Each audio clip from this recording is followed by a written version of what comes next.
Unhappily Married. I'm happily married. Let me go ahead and play this clip. This guy hit on me, right? So he said, "Hey, you married?" And I was like, "Yes." And he said, "You happy?" And I was like, "No." And the reason why I said no was because one, I'm brutally honest, and two, I was not happy at the time.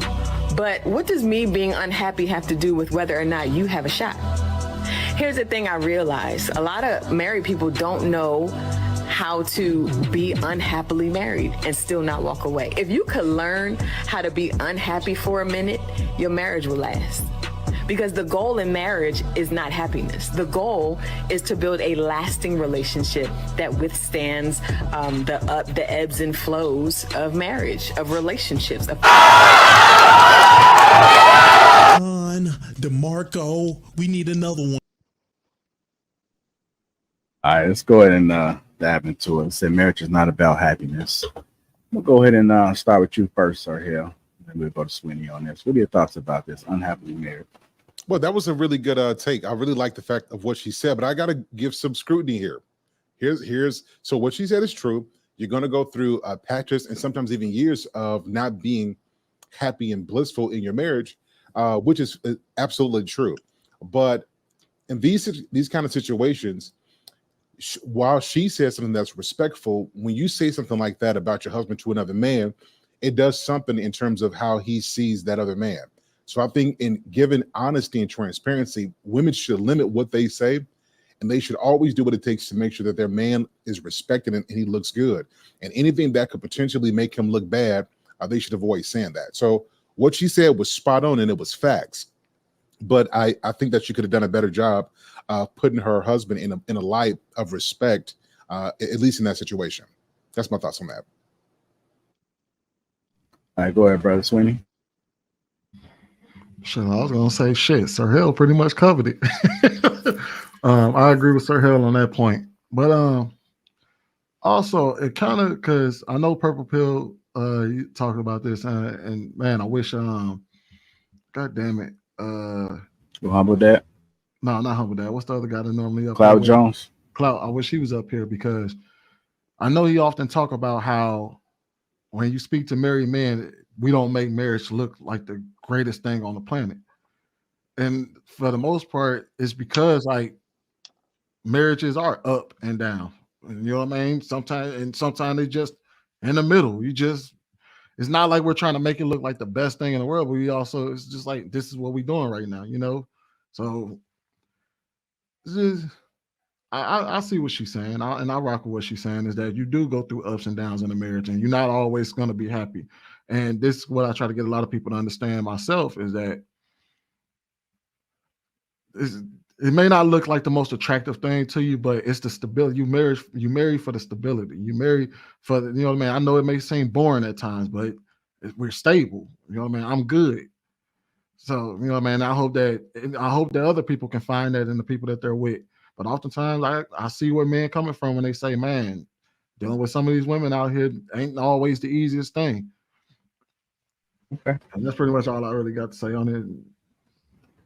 All right. I'm gonna go to Purple Pill. What are your thoughts about it? Unhappily married. You saw the clip. Well, I think her being brutally honest, that's not very cute. Like, I don't know, man. Like, I don't think that I would be happy if my girl was just being brutally honest, saying, she's not happy in her marriage with me. Kind of like what Sahel was saying. Like, you don't need to put all of our business out there. Like, you can just be cool and just be like, yeah, I'm good. You can walk away now. Or as soon as a girl that's really down for you, as soon as a guy even says anything, they curve them. Girls are quick to curve today, man. Like, quick to curve. Like, real fast. And a girl that's really loyal to you, man, she'll curve a dude real quick. Depending on the situation, the environment where she's at, who she's with and stuff, she'll be quick to walk away. So you don't have to worry about it getting to that second question like that. Like, she had already been gone. And like the marriage thing was on point though, obviously. You get married as humble dad always says, you get married for the kids, man. That's what it's for.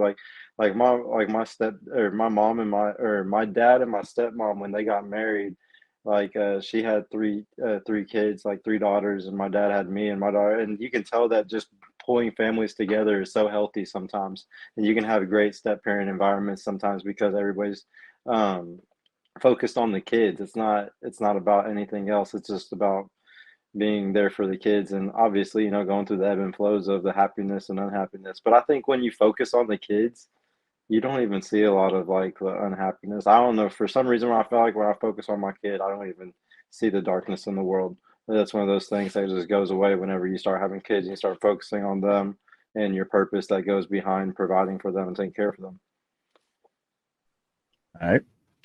I'm gonna go ahead and go to Sean Antonio. What are your thoughts about this, sir? Unhappily married.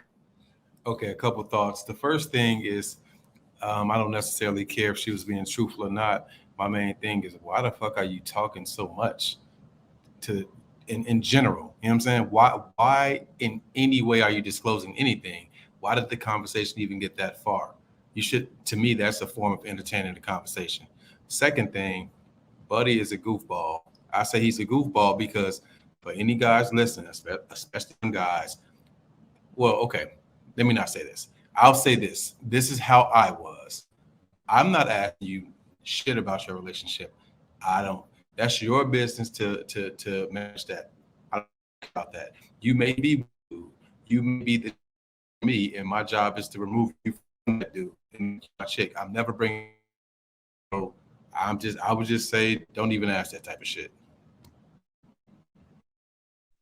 All right, go ahead, be mad. Unhappily married. Yeah, so I mean, it's kind of everybody's kind of echoing the same kind of thing.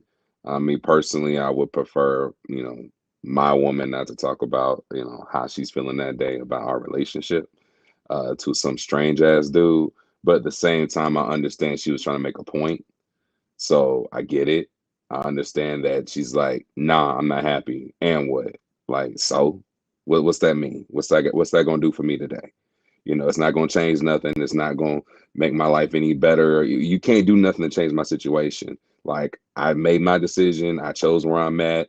I got family here. I love my people, even though I'm not happy every day. And at the end of the day, she made an excellent point. Like, I think a lot of women too often get caught up in this ideal of happiness and being happy all the time, when happy is nothing but a fleeting emotion. It ebbs and flows, it comes and goes. You're happy sometimes, you're happy for a short minute, then you're sad, then you're upset, then you're mad, then you're grateful, then you're hungry, then you're full. It's a plethora of feelings we have all day long throughout all day, every day. So to always constantly strive for being happy all the time, I think is just setting yourself up for failure. And it makes it difficult for you to build anything long lasting if all you're looking for is to be happy all the time, because that's not even life. I mean, they could be alone and not be happy every day. You could be in isolation and still not be happy every damn day. So yeah, I agree. Everything she said was spot on.